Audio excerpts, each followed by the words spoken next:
Bom dia, meus amigos. Hoje eu venho aqui gravar uma aula com os meus alunos, né?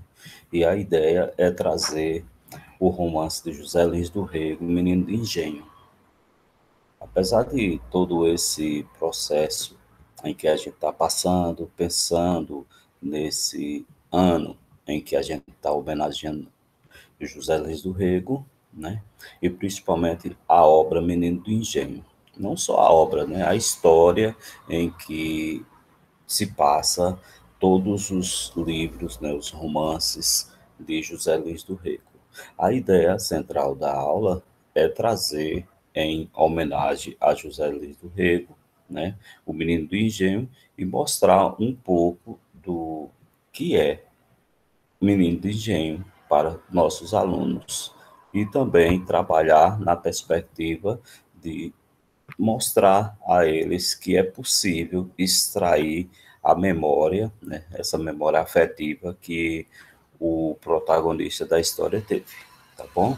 Então vamos lá, seguindo, de acordo com o que a gente está vendo aqui, né, José Lins do Rego, ele projeta Menino do Engenho, e eu vou trazer para vocês, meus caros alunos, o resumo do livro Menino do Engenho, né? Claro que isso aqui fica a sugestão não só de ler José Lins do Rego, mas como outros autores paraibanos, principalmente nesse período que remete ao regionalismo da nossa literatura, tá bom? Então, o protagonista da história, Menino de Engenho, é Carlos. O livro se inicia com Carlos, ainda criança, com apenas 4 anos, e relata a vida de Carlos ao lado dos pais. Os 3 primeiros capítulos falam da passagem da vida de criança para a vida de adolescência, retratando o drama vivido pelo menino cujo pai matou a mãe na sua frente e acaba indo para um hospício, né? Essa tragédia muda radicalmente a vida de Carlos. Continuando, a gente entende que os personagens dessa história são a tia Maria, né, é muito importante na vida dele, acaba substituindo a mãe de Carlos em sua memória, o tio Juca, que leva Carlos da cidade para o engenho, e lhe apresenta o avô. A tia Sinhazinha, uma velha que dirigia o engenho em plenos 60 anos de idade, que foi casada com um dos mais ricos homens daquela região, mas acabou se separando ainda no início do casamento. Tianciazinha se destaca na história como a tirana que atormenta a vida de Carlos, bem como dos escravos dos outros moleques e dos demais subordinados que tinha que se submeter à sua tirania. Além disso, aparece com menor destaque o avô José Paulino, né? Importantíssimo, claro, nessa história, mas ele não é um destaque principal da história Menino de Engenho, né? A prima Lili e o moleque Ricardo. Nos capítulos seguintes, será narrada a vida de Carlos no engenho, seu tio Juca o leva da cidade para o campo, e a partir de então o menino viverá no engenho o avô materno, né? O menino vai crescendo e os episódios de sua infância e adolescência vão sendo retratados na história. Mesmo que de forma rápida, o ambiente rural é muito bem retratado, ressaltando os moleques com quem ele brincava, os passeios de trem, os banhos de rio, as idas à escola, né? E os conflitos com sua tia Megera. Bastante interessante a gente perceber, quando a gente lê o romance, tudo o que acontece nessa história, tá bom?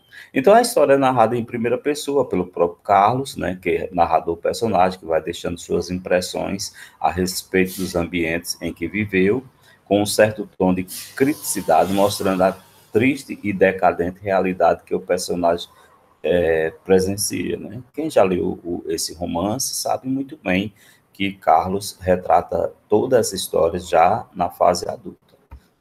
E tendo sido publicado em 32, o livro é a estreia do autor, José Lins do Rego, né, como romancista, e também o primeiro romance do ciclo da cana-de-açúcar. Né? Recomendo ler todos, porque vale a pena. Essa tendência virou moda nos anos 30, alguns anos após a Semana de Arte Moderna, momento em que surgiram muitos romances apresentados à dura realidade nordestina, né, com seus problemas, não livre, logicamente, do tom crítico introduzido na literatura da época pelo movimento modernista, né? E o autor teria escrito esse romance com o objetivo de relatar a vida do seu avô, José Paulino, que era uma das figuras mais representativas de um senhor de engenho, além de recordar suas experiências de infância vivida no Nordeste do Brasil. O autor consagrou-se como um romancista regionalista, juntamente com Graciliano Ramos, Érico Veríssimo e Jorge Amado. Eu sou suspeito de falar de Graciliano Ramos, principalmente de Jorge Amado, né, também como autores que mostram muito bem o seu local, né, a sua terra. E, por fim, sabe, eu agradeço muito a presença de todos nessa aula e eu convido a todos para conhecer não só José Lins do Rego, né, essa nossa literatura, esses nossos escritores paraibanos, né, porque José Lins do Rego é um marco, é realmente um potencial na nossa literatura paraibana, mas conheçam também a poesia de Augusto dos Anjos, né? Um abraço, fiquem com Deus.